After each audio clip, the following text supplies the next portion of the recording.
Hora H do Agro, com Kellen Severo. Oferecimento Ihara.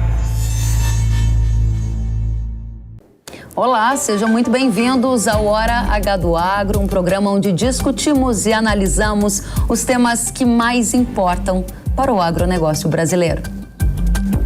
Projeto de lei do governador de Goiás, Ronaldo Caiado, é aprovado na Assembleia Legislativa do Estado. A medida cria um fundo de infraestrutura com a contribuição financeira do agro. Na semana, discussões sobre o tema foram marcadas por protestos de agropecuaristas contrários à medida. No Paraná, governador Ratinho Júnior também apresenta projeto de taxação, mas medida é retirada da pauta. Você vai ver também que no Brasil começa a exportação de milho para a China na próxima semana. E nesta edição você vai saber os impactos para o mercado.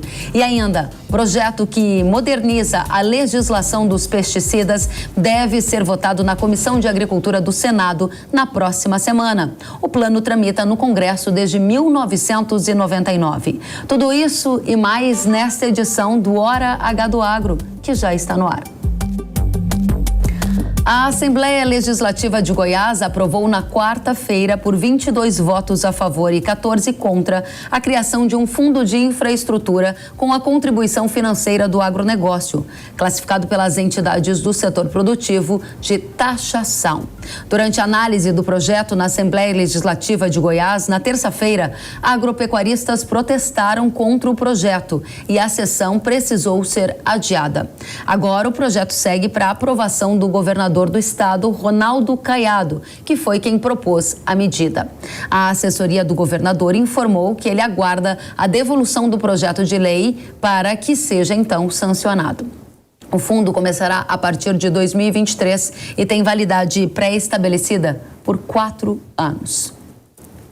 A gente vai abordar esse tema agora com o presidente da Associação dos Produtores de Soja e Milho de Goiás, o Joel Haganin, que está conosco. Joel, uma satisfação recebê-lo aqui na Jovem Pan News.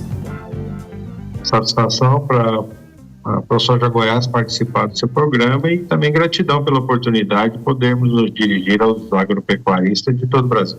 Agropecuaristas e também a audiência urbana espalhada por todo o país que nos acompanha. Joel, a gente quer muito te ouvir e entender, no primeiro momento, como a ProSoja de Goiás recebeu essa notícia da aprovação de uma nova taxa. E você acredita que vai ter quais impactos por aí? Então, nós da ProSoja Goiás estamos muito preocupados, né, com a aprovação dessa nova taxa que vai incidir sobre os produtos agropecuários produzidos no estado de Goiás. Nós classificamos essa atitude sim, como bastante incoerente por parte do governo do estado e também caracterizamos como impositiva, porque ela não foi amplamente discutida com o setor. Essa questão de não ter sido discutida e rapidamente ter sido aprovada é algo que vocês entendem que naturalmente é irreversível nesse momento? Teve até uma mobilização de agropecuaristas na terça-feira que adiou a decisão para quarta, mas o plenário da Assembleia decidiu por aprovar essa taxa. Nesse momento, vocês acham que tem alguma chance de reverter a decisão da Assembleia?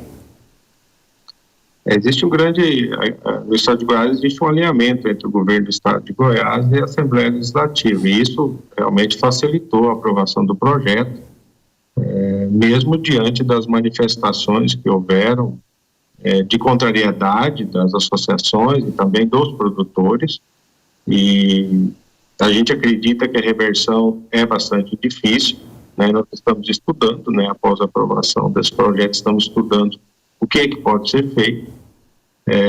Isso ainda depende da sanção do governador e também a cobrança ainda depende da regulamentação dessa lei, que deve passar por um decreto que vai direcionar aí as taxas, os produtos, os prazos que serão tomados dentro desse projeto de lei. Agora, Joel, a ProSoja Goiás acredita que vai haver uma melhoria na infraestrutura do estado, porque, para quem está menos familiarizado com esse tema, a proposta do governador do estado de Goiás foi criar uma taxa extra, cerca de 1,65% sobre a comercialização de produtos como a soja, por exemplo, e esse recurso daria origem a um fundo para investimento em infraestrutura. Objetivamente, o setor agropecuário é um dos que mais demanda e precisa de boas estradas, boas pontes, de boa infraestrutura. Vocês têm uma crença de que o dinheiro vai servir para aquilo que ele está sendo criado? Olha, existe uma descrença muito grande em relação a isso, porque, primeiramente, não foi discutido com o setor, né? Isso eu acho que é o ponto principal, né? Quando as coisas são tratadas com falta de transparência, a gente sempre tem aquela questão de tratar isso como uma revolta em relação à criação desse tipo de taxação. A justificativa do governador foi muito clara, né? Cria-se uma taxação porque o Estado tem problemas com a arrecadação. O que não é verdade, porque quem quiser entrar no portal de transparência do Estado vai perceber que não houve queda de arrecadação e isso nos preocupa bastante. Então, por que criar algo para resolver a queda de arrecadação e destinar para investimento em infraestrutura? É algo bastante incoerente e que nós, produtores, que não somos ingênuos, né, estamos bastante desconfiados de como isso vai ser tratado daqui para frente, observando exemplos de outros estados que têm o fundo e que tiveram seus recursos originários, né, destinados a outras funções que não aquelas pré-determinadas na lei. Muito bem, é uma preocupação bastante pertinente. A gente já viu essa história acontecendo, de fato, em outros estados do Centro-Oeste. Em uma ocasião, ainda aqui no Hora H do Agro, entrevistando o governador de Goiás, Ronaldo Caiado, eu mencionei que em algum momento no estado de Mato Grosso, parte do recurso foi usado, inclusive, para obras da Copa, né? Então, os produtores do Brasil têm uma lembrança e, por isso, todo esse temor e essa preocupação com as novas taxas. Uma pergunta adicional a você, Joel, é se você acredita que pode haver um aumento da alíquota da contribuição, que hoje, como eu mencionei há pouco, está ao redor de 1,65% sobre a comercialização de soja, não é? Sim, para haver um aumento de alíquota, como ela está fixada a um teto máximo, tem que haver uma mudança da lei originária, né? O que pode acontecer, porque todas as tratativas após a sanção da lei, e pode acontecer uma majoração da alíquota, né, até esse teto máximo. Pode acontecer a inclusão de outras atividades agropecuárias dentro desse mesmo escopo da lei. E isso é muito,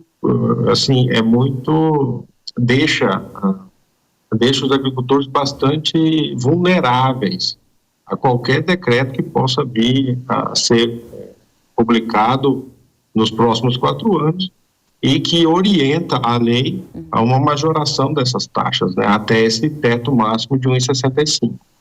Aí está a grande questão, né, como se nós tivéssemos, através dessa lei, dado um cheque em branco ao Poder Executivo para que ele manobre a lei de acordo com as suas necessidades. É realmente um grande desafio para o setor agropecuário, que é, na essência, um setor produtor de alimentos. A gente torce que o recurso vire infraestrutura de alta qualidade no estado de Goiás, um estado tão pujante e que tem uma força relevante do agro, colocando a mão na economia. Agradecemos Joel Haganin, presidente da Associação dos Produtores de Soja e Milho de Goiás, a ProSoja Goiás. No Paraná, o governador Ratinho Júnior apresentou em regime de urgência na Assembleia do Estado um projeto de lei parecido com esse de Goiás, que também cria um fundo em infraestrutura logística com recursos do agronegócio. A proposta afirma que, se produtores rurais quiserem continuar com benefício fiscal concedido sobre ICMS, o setor terá que realizar uma contribuição financeira para o fundo. Após pressão do setor agro, a medida foi retirada da pauta da Comissão de Constituição e Justiça da Assembleia Legislativa. A proposta previa uma contribuição para produtos como soja, milho, trigo, açúcar, mandioca, pecuária bovina, suína e avicultura. Nós convidamos o governador do Paraná, Ratinho Júnior, para uma entrevista aqui no Hora H do Agro, mas fomos informados de que ele não poderia participar.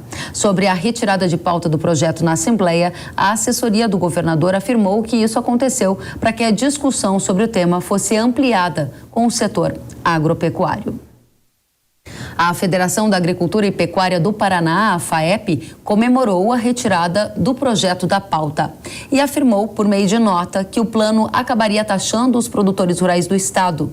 A entidade afirmou que o setor em nenhum momento foi ouvido e que um estudo preliminar apontava um custo dessa medida entre 1,5 bilhão e 2 bilhões de reais. Já a Associação Brasileira dos Produtores de Soja e Milho do Paraná, a AproSoja Paraná, disse que, se aprovada, a proposta seria considerada uma traição da classe política ao setor rural.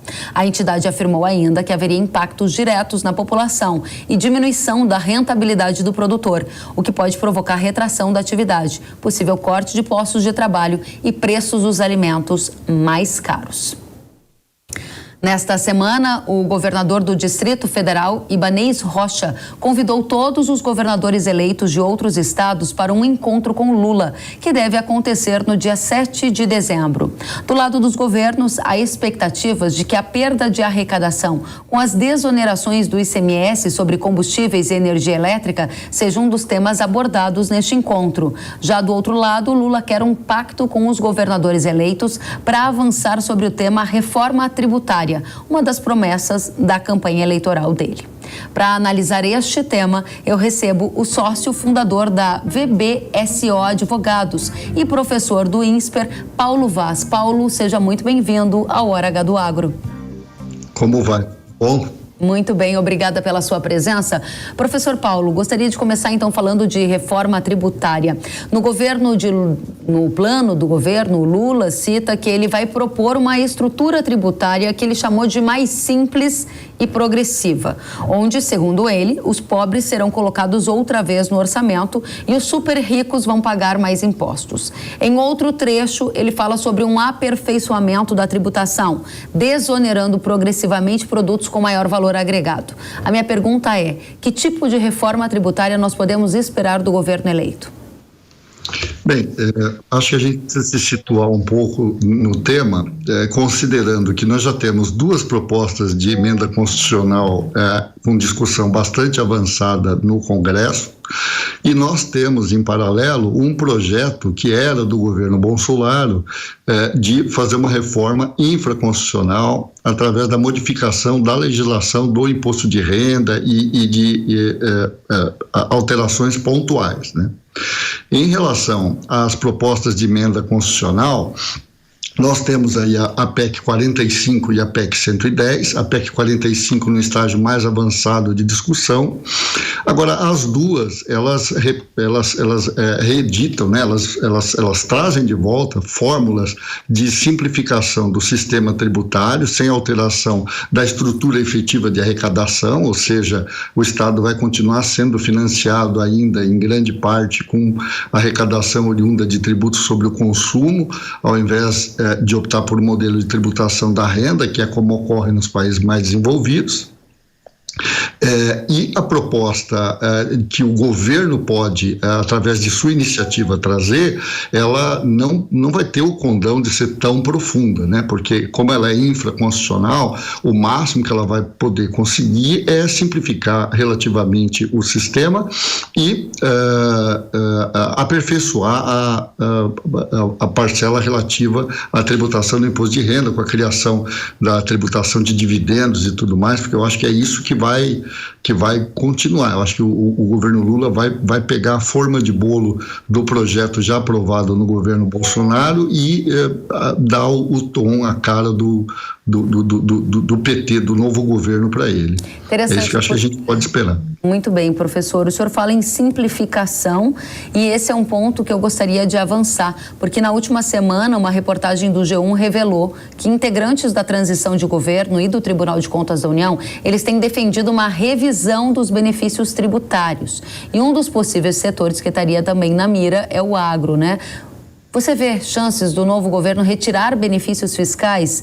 Esse risco é alto, é baixo? Até para a gente conseguir aqui uma comunicação bastante clara com a nossa audiência, o senhor falou de simplificar. Se simplificar nesta reforma tributária, isso significa retirar benefício fiscal e isenção fiscal de vários setores, não somente do agro? Eu acredito que esse seja um caminho imaginado, né? Quer dizer, quando a gente olha para as propostas de emenda constitucional, que dependem menos do executivo e mais do legislativo para passarem, a gente percebe que o sistema acaba com vários impostos e meio que renomeia alguns deles. Então, o ICMS passa a se chamar IBS e o que hoje a gente conhece como IPI passa a se chamar de imposto seletivo, e acaba-se com PIS, COFINS, uma série de outros tributos. O setor agropecuário fica preocupado com relação a essas mudanças porque em situações anteriores de modificação da carga tributária, por mais que tenha havido compromisso por parte da classe política de manutenção da carga sem aumento, o que aconteceu no fim do dia foi um aumento. É só olhar para a introdução do PIS/COFINS não cumulativos, lá no final do governo Fernando Henrique. Ele também percebeu a dificuldade de fazer uma reforma constitucional mais ampla e fez uma mini reforma. E a maior contribuição dele para esse processo foi deixar o PIS/COFINS não cumulativo e aumentou de maneira absurda a carga tributária de um modo geral da atividade econômica no Brasil. Quando a gente olha para o agro, a gente tem que entender uma coisa: o agro é um setor fortemente exportador, ele responde por aproximadamente 50% da balança comercial, cerca de 1/4 do PIB e, considerado de ponta a ponta, pode-se dizer que ele contribui com cerca de 18 a 20% da carga tributária total. Com base nesse desenho de números, muitos críticos do setor acabam dizendo que o setor tem privilégio, quando ele não tem, né?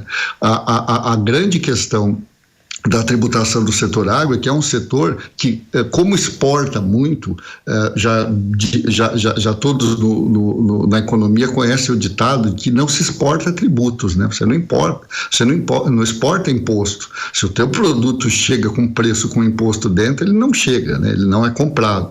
Então o Brasil, lá nos anos 90, adotou um caminho que era de desoneração da exportação, mas isso válido para qualquer área da economia, né? Não é só um privilégio do agro.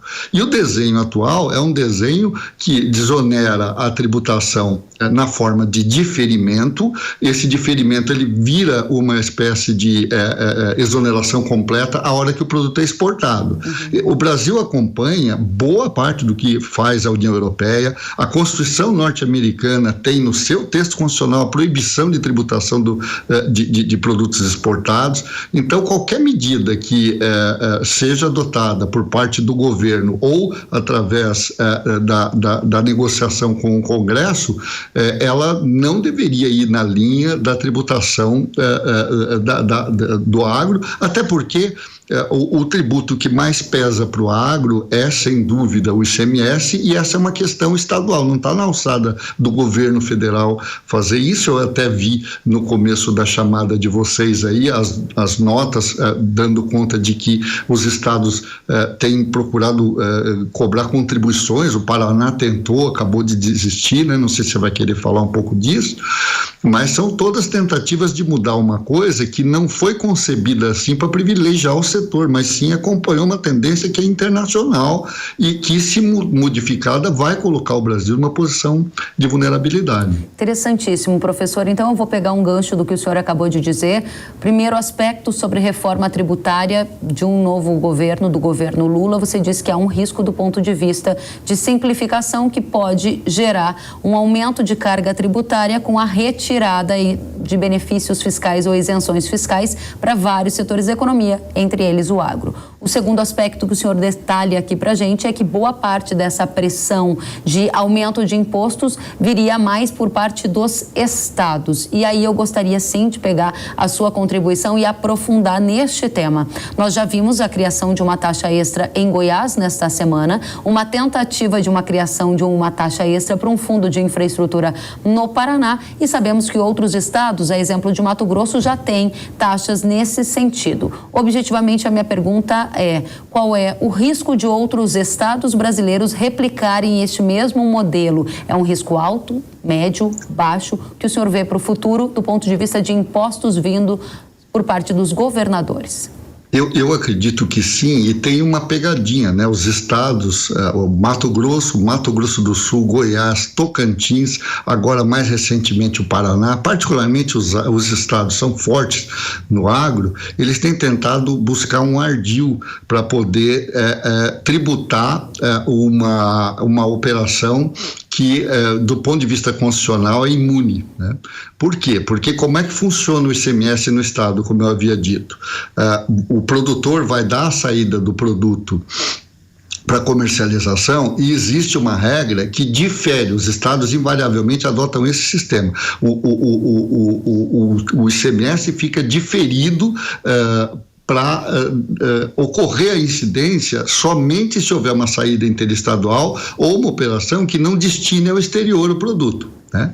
Esse diferimento é tido pelos estados como um benefício fiscal, quando, na verdade, ele só faz aperfeiçoar a regra constitucional de imunidade. Se você exportar um alfinete, você não paga nem ICMS, nem IPI, nem PIS/COFINS. Se você exportar carne, você também não vai pagar. Se você exportar soja, você também não vai pagar. Então, não tem privilégio aí, é só um tratamento uníssono para toda a economia.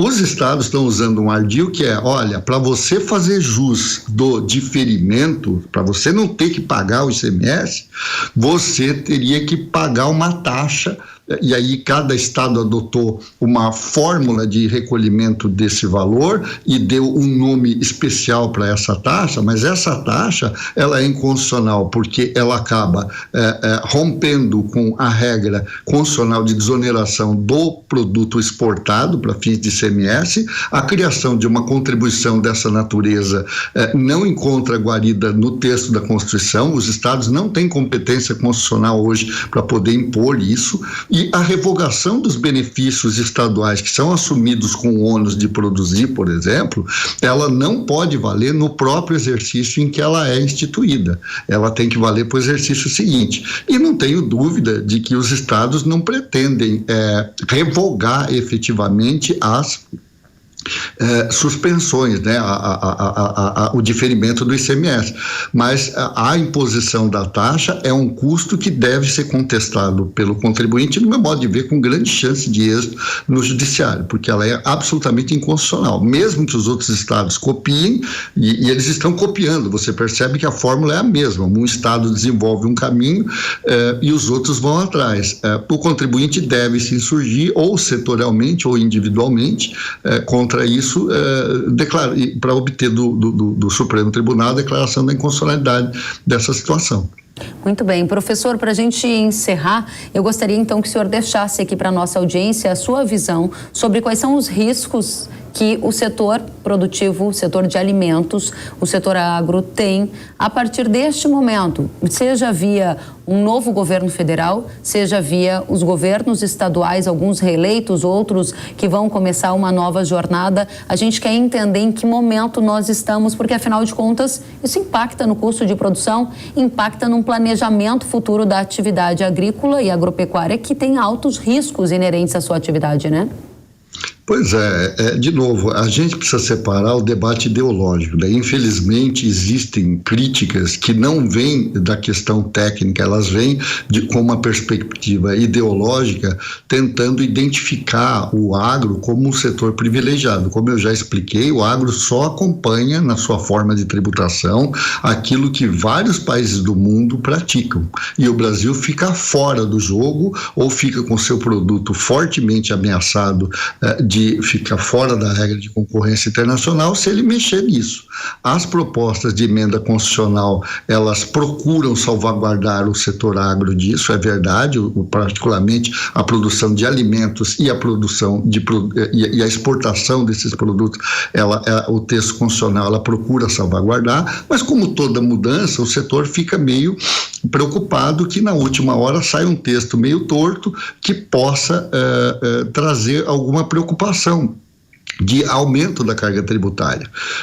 Uma das propostas de reforma fala em usar um critério de cumprimento de legislação socioambiental para instituir contribuições de intervenção no domínio econômico. O que isso quer dizer, né? Quer dizer que algum produto do agro que use um defensivo agrícola deva ser mais tributado por conta desse critério? Então, o agro tem que estar de olho nessas coisas para evitar que aquilo que, se não é perfeito, pelo menos hoje está funcionando bem e não deve ser modificado. No nível estadual, as ameaças nós estamos sentindo aqui nesse debate como elas são. O Estado, ao invés de fazer a reforma, ao invés de olhar melhor para a sua estrutura, ele procura aumentar a arrecadação, seguindo o exemplo do que a Argentina já está fazendo, e a gente está vendo o que está acontecendo na Argentina, né? A Argentina está tributando a exportação, que é uma coisa que vai na contramão da regra de qualquer estabilidade econômica. Se você não tem saldo de balança comercial, a sua moeda é desacreditada e a economia toda fica vulnerável. Então, manter o nível de exportação é bom, e para manter o nível de exportação tem que se combater essa tentativa de tributar o produto do agro. Muito importante. Professor, eu preciso fazer mais uma pergunta, porque o senhor tocou num tema que é de alto interesse da nossa audiência. Você citou o exemplo da Argentina e disse ainda que a Argentina está tributando as exportações. A gente tem conhecimento disso já faz um tempo. Aqui no Brasil, há um amplo debate sobre os riscos disso acontecer sobre o setor agropecuário. E aí eu gostaria de saber, na sua avaliação, se esse é um risco real ou não. Nenhum governo pensaria dessa forma, até pelos efeitos econômicos que traria. Eu imagino o seguinte: para que o governo consiga fazer isso, ele depende do Congresso. É o Congresso que pode mexer na regra constitucional de que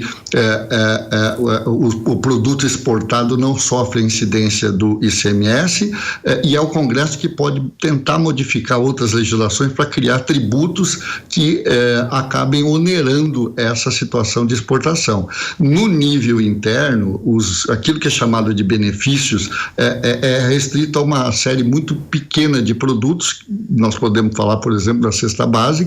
Isso não pode ser modificado porque atinge diretamente a população mais pobre. Então, a classe política, no meu modo de ver, vai dar um tiro no pé. Ela vai trair não só o agro contra a própria população, se ela tentar mexer nessa estrutura. O que o país precisa é de uma reforma de Estado e uma reforma constitucional que racionalize o sistema, mas que não aumente a carga que já existe hoje. É isso que eu penso. Professor Paulo Vaz, sócio fundador da VBSO Advogados e também professor do INSPER, agradeço pelos importantes esclarecimentos à nossa audiência aqui na Jovem Pan News, e fica o convite para você voltar mais vezes. Até a próxima. Voltarei com prazer, e foi um prazer estar aqui hoje. Muito obrigada para a gente também.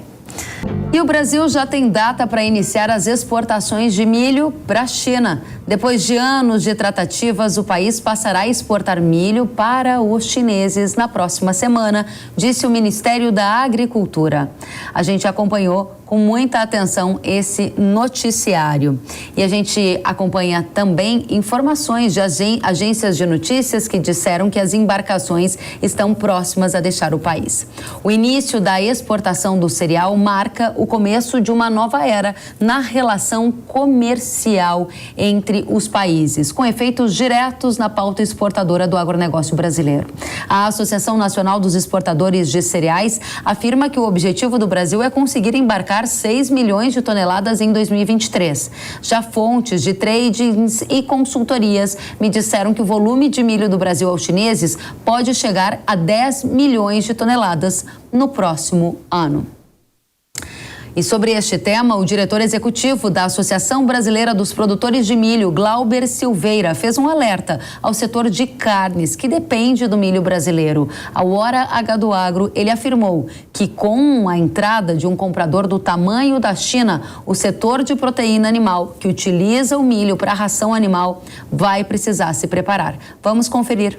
Isso traz consequências, sim, um alerta, principalmente para o setor de carnes do Brasil, que eles comecem a olhar já esse mercado também, que é muito importante, porque o Brasil, o produtor de milho, ele produz para vender, seja para a China, para o Irã, para o Egito ou para o mercado interno. Então, mas quando você tem um comprador tão agressivo como é o caso da China, é importante, por exemplo, o setor de carnes estar atento, né, e começarem a buscar fazer o contrato, aquilo que nós da Abramilho já viemos falando várias vezes, que é a importância dos compradores internos do mercado de carne se antecipar, fazer contratos antecipados, porque isso dá uma garantia, uma segurança para o produtor brasileiro também, porque ele não pode simplesmente plantar o milho, adquirir seus insumos, plantar o milho e ficar com esse mercado aberto. Então, por isso, a China lá entra, é um mercado mais agressivo, veja o que ela faz na soja, então, realmente é importante trazer esse alerta para o mercado de carnes.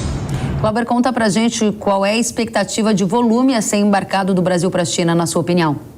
Olha, nós não acreditamos assim em grandes volumes de embarque, né? Eu acho que porque a China também, eu acredito que ela não vai, né, fazer esses grandes volumes. Então é claro que o Brasil tem uma estimativa de exportar na próxima safra de 2023 em torno de 47 a 50 milhões ou 40, vai depender muito de quanto o Brasil vai produzir, é o que ele vai exportar. Então tá se estimando que o Brasil vai produzir 126 milhões de toneladas. Se ele produzir isso, nós teremos aí 47, 50 milhões de toneladas para exportação. Então, na safra passada, nós exportamos já um bom volume. Então, é claro que a China entra agora, mas eu não creio que ela vai entrar importando 10 milhões de toneladas. E sim, ela vai entrar com calma no mercado, porque senão ela acaba, aí sim, ela vai fazer o preço subir e ela acaba ela mesma pagando mais. Você falou em preços. Qual a perspectiva para os preços do milho? Com relação aos preços, né, com esse início de embarques de milho, é claro que esses embarques não vão influenciar tanto o mercado de uma forma muito direta. O que acontece, é importante deixar claro, que o preço de milho, assim como o preço de soja, é mercado internacional, é commodity, né? Então o que vai determinar o preço do milho, o que é? É simplesmente o quanto vai produzir e o quanto vai consumir. A gente tem uma expectativa, por exemplo, de uma produção menor de outros países, mas o Brasil tem uma estimativa de preço maior, mas em compensação também há uma previsão de diminuição do consumo mundial de milho. Então não se crê em preços assim muito elevados do milho dentro do que aquilo que ele está aí. Então o que vai determinar muitas vezes é o mercado interno. Você pode ter, no caso no mercado interno localizado, você ter realmente, por exemplo, uma diferenciação, principalmente no caso da compra por empresas de etanol. Isso sim, elas influenciam localmente o preço, mas agora o começo de exportação não vai determinar o preço, e simplesmente a produtividade, a produção e o mercado de oferta e consumo. Muito obrigada, Glauber Silveira, que é diretor executivo da Associação Brasileira dos Produtores de Milho, a Abramilho.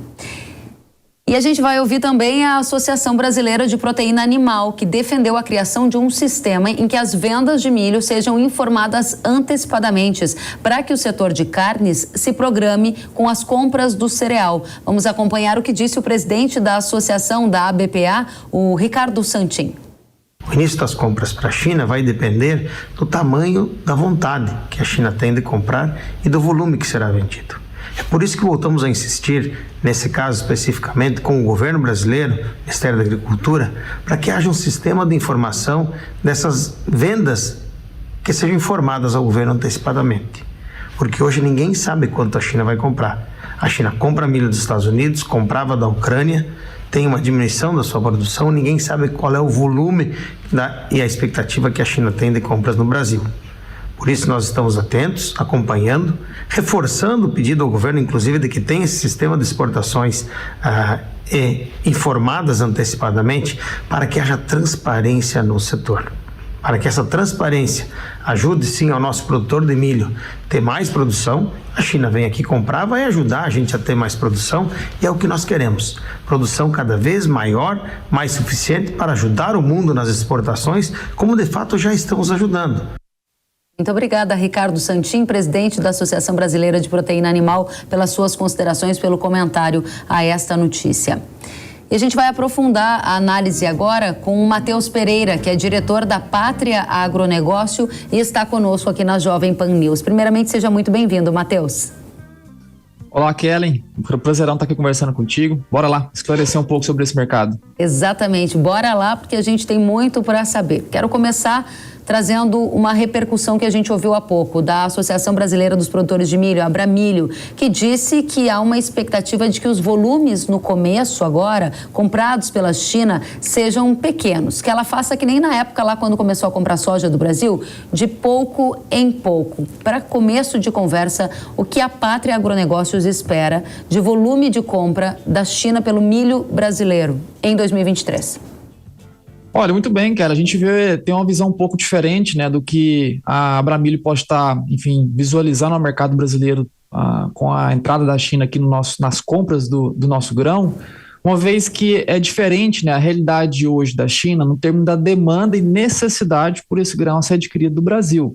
Lá, quando a gente abriu as exportações da nossa soja em direção à China, a gente não tinha nem tanta produção a ser exportada, nem a China tinha tanta necessidade de comprar a nossa oleaginosa.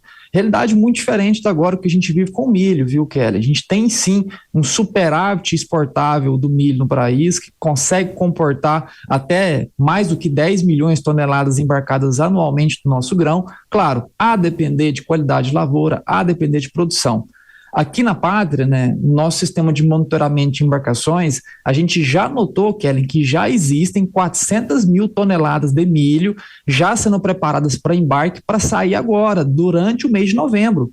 A China está liberando a importação, o descarrego do milho, que será permitido a partir do dia 1º de dezembro. Ou seja, os chineses já estão articulando no atual momento, já adquirindo grão através de estatais, como o caso da COFCO, que tem ampla presença aqui no nosso país, né, distribuída em todos os principais estados produtores de milho do Brasil, já estão fazendo a originação desse grão para embarque ainda dentro do mês de novembro dessas 400 mil toneladas. Então, sim, é diferente a realidade, a gente deve chegar assim com grandes volumes, né, importados pela China em 2023 pela alta necessidade e, claro, se a gente tiver uma produção saudável aí nesse próximo ciclo safra, Kellen. Muito bem, você está confirmando a nossa manchete, né, de expectativa de embarque já nos próximos dias, em linha com o que o Ministério da Agricultura informou aqui à Jovem Pan News, e você diz que há uma alta necessidade de milho por parte da China.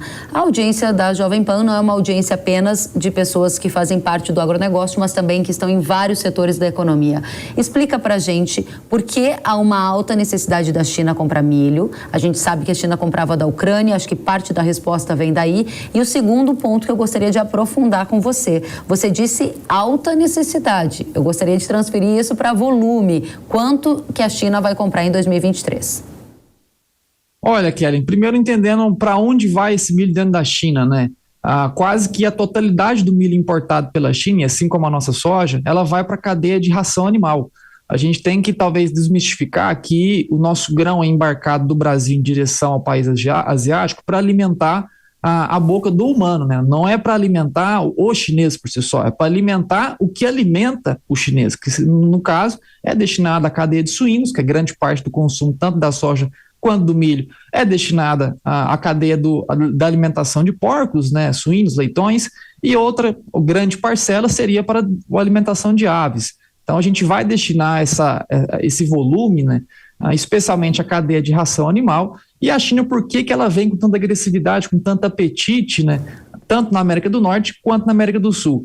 Iniciou muito antes, Kellen, desse problema, desse conflito que teve no leste europeu. Iniciou com a reconstrução do rebanho suíno chinês, né, depois daquela febre suína africana que aconteceu lá em 2019. Os chineses conseguiram restabelecer o rebanho total. Hoje a China tem um recorde de rebanho total de suínos que ultrapassa 1,2 bilhão de cabeças de suínos a serem alimentados com ração produzida aqui nas Américas, né, grão produzido aqui nas Américas.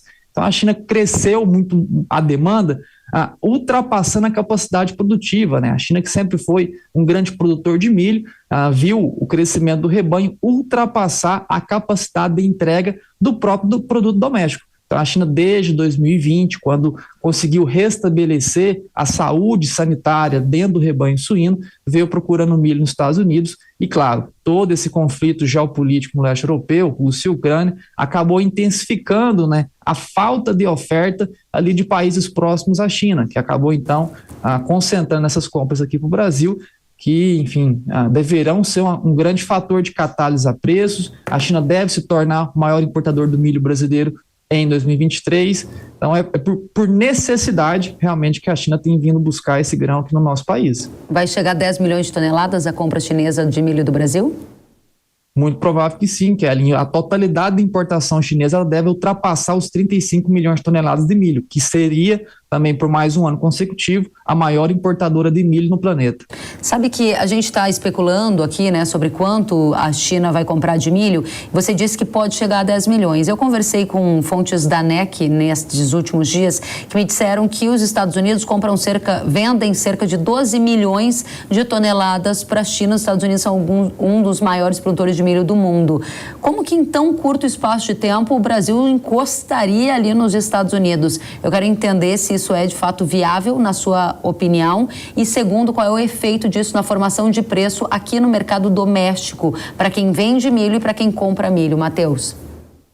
Olha, a primeira coisa, a capacidade, né, de a gente colocar esse milho, ela já vem pela nossa própria matriz de exportação, né? O Brasil ele tem a capacidade de embarque de 10 milhões a mais de toneladas de milho durante o ano comercial de 2023, e a China, né, como que a gente vai alcançar ou até ultrapassar eventualmente as exportações norte-americanas de milho em direção à China, é basicamente por preço e capacidade de entrega. A China hoje, até 2019, ela não era uma grande importadora de milho do planeta, não era nem relevante, perdia sempre para países da Europa, o México, ali, um grande importador de milho norte-americano, perdia até para Egito, né, que fica no norte da África, também um grande comprador de milho da Ucrânia. Porém, quando a China percebeu o tamanho da necessidade extra que precisaria de ração para comportar esse restabelecimento de rebanho suíno na China, ela viu, né, que necessitaria esses grandes volumes de importação. Então, de 2019, que não era nem uma grande relevante compradora de milho do planeta, ela se tornou, em 2020, a maior importadora de milho de todo o planeta. Então, a China, por volume de necessidade, ela consegue sim, Kellen, comportar esses alavancos, né, muito grandes das necessidades de compra. Preço ao mercado doméstico brasileiro, para o agricultor que vende milho, para o consumidor que compra esse milho para ração animal, para outros destinos, biocombustíveis e etc. Muito bem, Kellen. Vale lembrar que hoje o milho brasileiro ele é cerca de 20% mais barato que o milho norte-americano disponível para embarque. Ou seja, a China está vendo uma grande oportunidade de compra, né, em adquirir o milho brasileiro com uma barganha de desconto.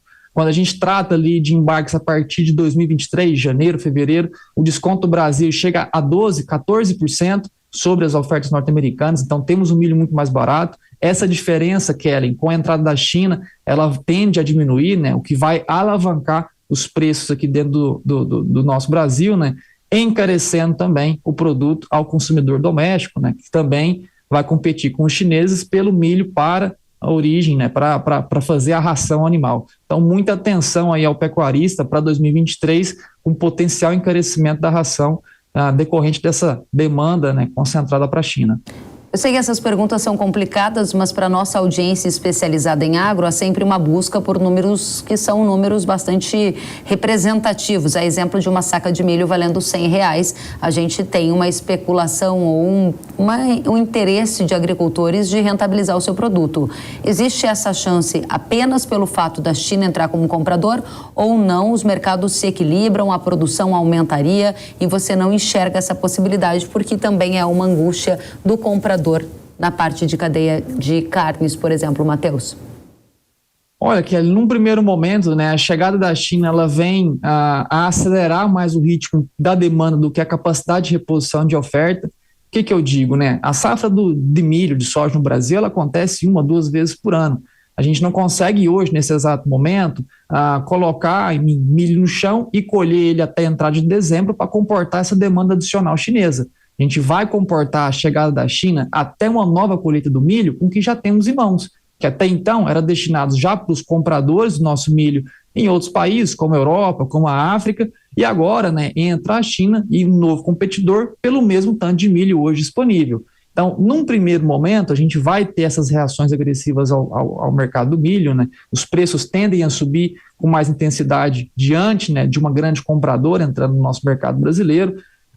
Porém, Kelly, sim, no longo prazo, na entrada de um novo plantio, de uma segunda safra de milho, que acontece agora, de meados de janeiro até meados de março, a gente deve ter um estímulo, né, aos produtores rurais que estarão vendo os preços reagindo com mais intensidade, terão estímulos aí também à expansão de área. Então, o produtor rural que vai colher a tua safra de verão ali no início de janeiro até meados de março, vai tentar também expandir, tomar mais risco, expandir a área de milho para comportar esse crescimento de oferta. Então, o efeito imediato é de alta, porém, no longo prazo, o mercado sempre se equilibra. Matheus, a chegada da China ao mercado brasileiro comprando milho do Brasil pode ser um estímulo à produção. Você já disse isso. Para qual volume a gente está indo? Você acredita que de fato vai aumentar a área, vai aumentar a produção? Você já nos deu uma pista na sua última resposta. Com toda certeza, Kellen, até porque os preços dos insumos, né, para essa nova safra de milho vem numa contração muito acelerada, né? A gente teve aí fertilizantes caindo quase pela metade dos preços exercidos há 3, 4, 5 meses atrás, o que é também um estimulante, né? O produtor que está vendo uma demanda agressiva sendo construída pelo milho, juntamente com a redução de custo por parte da queda dos fertilizantes, né? Especialmente nitrogenados, que são os fertilizantes mais usados aí na produção do milho. Então, sim, essas 126 milhões de toneladas é totalmente capaz de ser alcançadas, né, classificando aí uma nova safra como uma safra recorde no Brasil de milho.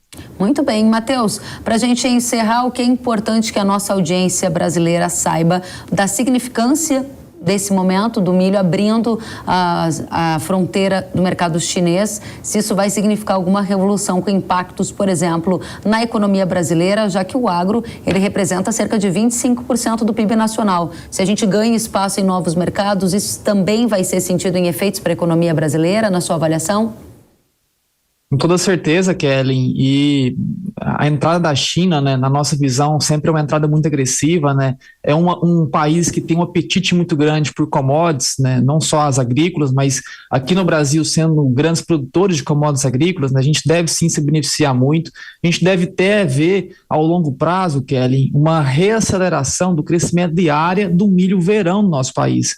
Milho verão que foi sendo deixado de lado ao longo dos últimos anos por parte de uma demanda chinesa que demanda muito mais soja do que milho no atual momento e, claro, a gente conseguiria comportar parte da produção do milho hoje numa segunda safra, pós-colheita de uma safra verão de soja. A gente deve ver ao longo prazo também a expansão dessa área de verão do milho contra a tendência do que já foi observado nos últimos 10 anos, Kellen. Muito bem, Matheus, para a gente fechar esse ponto com você, eu gostaria de entender, na sua visão, o que a gente vai ter agora de novos marcos para a cultura do milho, né? Do ponto de vista de protagonismo que a cultura vai ganhar à medida que ela vai acessar novos mercados. Tem algo que te preocupa ou não? A gente só tem nesse momento motivos para comemorar? Olha, Kellen, preocupa, né, quando a questão é a indústria brasileira. A gente viu também nos últimos 5 anos a indústria, né, de consumo do milho, especialmente para etanol, ali na BR-163 Sul, né, grande parte ali da região centro-sul do Mato Grosso, uma indústria, né, que tem crescido com muita aceleração, tem consumido cada vez mais milho doméstico no país, evitando, né, deixar essa oferta disponível realmente para exportação. A exportação, no primeiro momento, é um grande competidor com a indústria brasileira, porém a gente vai precisar desses incentivos de preços, né? O mercado sempre tende ao equilíbrio, viu, Kellen? Nesse primeiro momento, a gente vai ter uma demanda maior que vai acabar acelerando os preços, colocando lá em cima, talvez apertando as margens, né, da indústria, né, consumidora dentro do nosso país.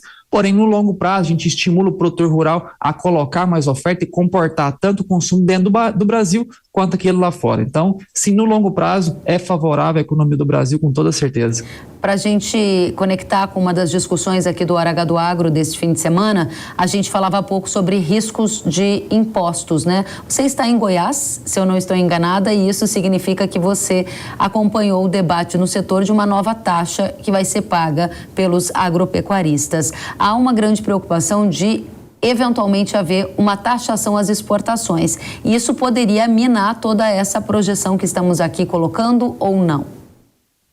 Com certeza, Kelly. Em qualquer tarifação, né, que hoje impacte no livre mercado, né, na capacidade do Brasil ter concorrência, né, direta com grandes países também produtores, como o caso da Argentina ou o caso dos Estados Unidos, qualquer taxação ela limitaria, né, a capacidade do Brasil em se tornar um grande competidor pelo esse produto, por essa demanda em ascensão de matérias-primas. Então, nós aqui no estado de Goiás, aqui estou em Goiânia, no coração do centro-oeste brasileiro, a gente viu, né, ao longo dessas últimas semanas o nosso estado, né, incentivado pelo governador em colocar uma tributação estadual que acaba, né, tirando a competitividade do nosso estado.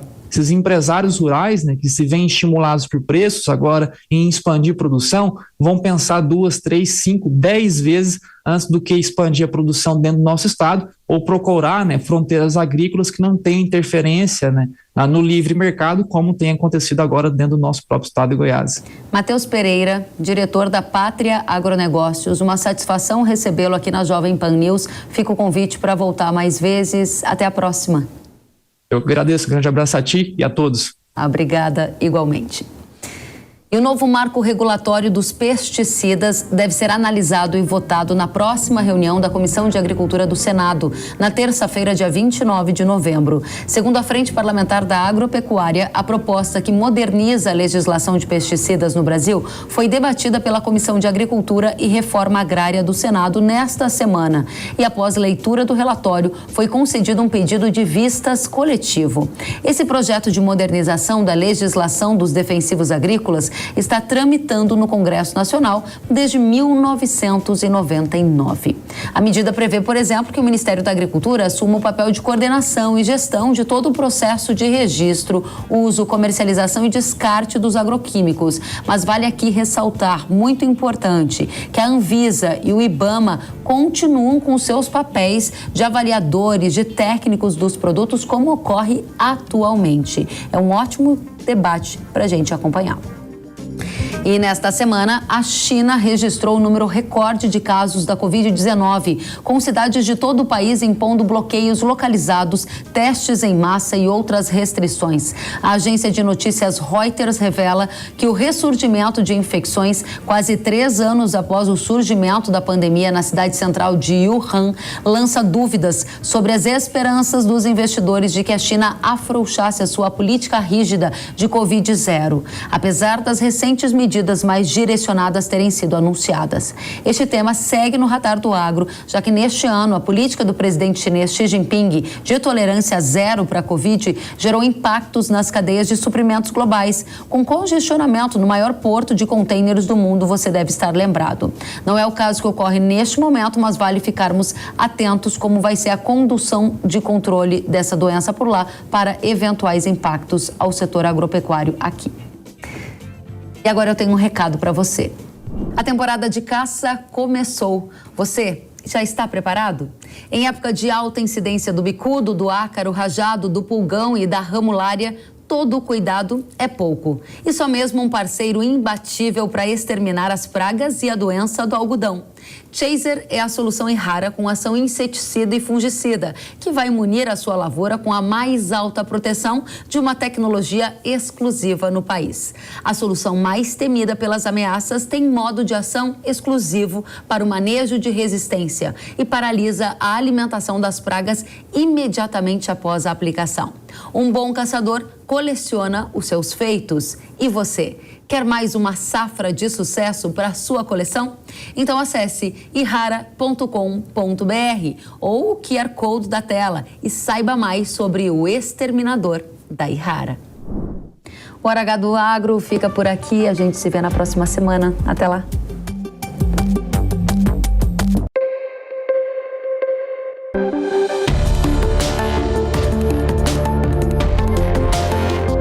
Hora H do Agro, com Kellen Severo.